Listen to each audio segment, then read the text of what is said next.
Hello मेरे friends, मैं फिर से धर्म मार्ग लेकर के आपके सामने उपस्थित हूँ। जी हाँ, धर्म मार्ग नामक शीर्षक के अंतर्गत मैं आध्यात्मिक और धार्मिक विचारों को लेती हूँ, जो सारगर्भित छोटे छोटे प्रसंग होती हूँ उसको आप तक प्रेषित करती हूँ, जिसका मुख्य ध्येय होता है कि यदि मानव जन्म मिला है जो कि बहुत ही प्रेशियस है, हमारी लाइफ, हमारे सब कुछ जो है वो प्रकृति की देन है, ईश्वर की देन है, तो उसके प्रति हमें कृतज्ञ होना चाहिए, हमें थैंकफुल होना चाहिए, धन्यवाद करना चाहिए। तो इस जीवन में हम यदि अपने जीवन को सुधारना है और हमें अपना अंत सकारात्मक रखना है तो ज़रूर आप धर्म मार्ग को अपनाइए। धर्म के मार्ग पे चलेंगे तो आपको कोई भी कठिनाई नहीं होगी और सफलता भी आपके कदम चूमेगी। तो इस कड़ी में मैंने एक शीर्षक निकाल के रखा है, मन को संयमित रखें। मन ही तो बहुत चंचल होता है, कैसे रखें उसको? तो रखने के बहुत सारे उपाय हैं। आपके मन का अंदर का जो क्रोध है, तम है, घमंड है, मद है या चिंता है, कष्ट है, निकाल फेंकिए। और कहीं आसक्ति बेवजह हो रही है, बेवजह संग्रह कर रहे हैं, परिग्रह कर रहे हैं, आप उसको टालिए, छोड़िए और ईश्वर में, प्रभु में या अच्छी संगति में, गुरुजनों और माँ बाप की सेवा करके आप आगे बढ़ सकते हैं। तो चलिए इसको हमारे सामने लाइए श्रीमती आशा द्विवेदी जी। आशा द्विवेदी जी, आपका बहुत बहुत नमस्कार और धन्यवाद कि आपकी बात मैं जन जन तक रख रही हूँ। तो चलिए, मन को संयमित रखें शीर्षक के अंतर्गत क्या है ये जानते हैं। संसार में मनुष्य जीवन रूपी रथ के समान है।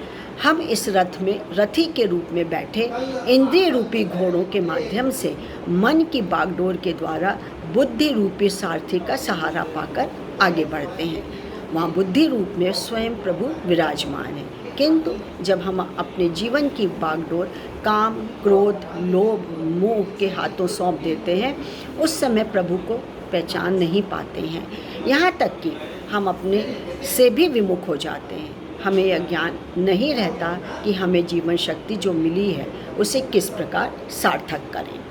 अपने आप को न पहचानते हुए कीट पतंगों की भांति भौतिकता से पूर्ण संसार के दीपक में चक्कर काटते, अनायास बिना रोक के उसी ओर भागते रहते हैं और अपने आप को नष्ट तक कर डालते हैं, नष्ट कर देते हैं।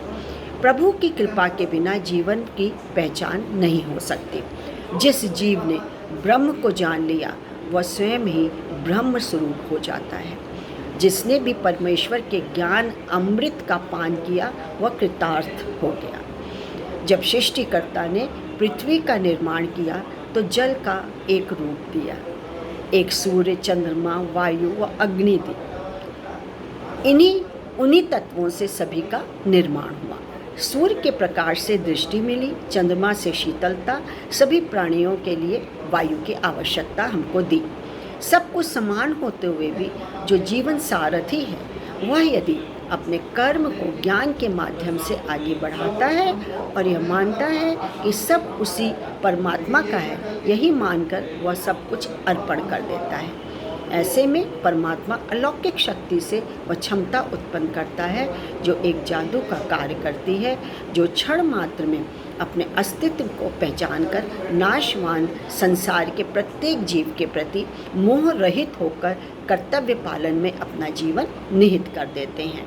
यह स्थिति उस असीम आनंद की अनुभूति कराती है जिस प्रकार मधुमक्खी पराग का पान करती हुई अपने आप को संसार के सबसे सुखमय जीव का अनुभव करती है। उसी प्रकार जीव जब अपने स्वामी के चरण कमल रूपी रस का पान करता है उस समय वह अपने आनंद का वर्णन नहीं कर पाता। इसलिए हमें सत्य का आचरण करते हुए अपने मन रूपी सारथी को प्रभु के चरणों की ओर उत्साहित करके चलने का आदेश करना ही उचित है।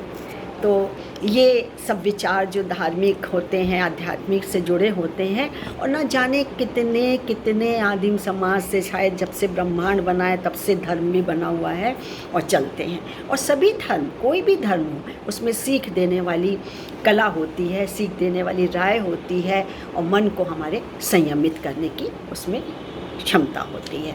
तो आज के लिए बस इतना ही। मैं doctor Manju Jain, retired associate professor pharmacy saint degree college Kanpur, आपको मेरा नमस्कार है।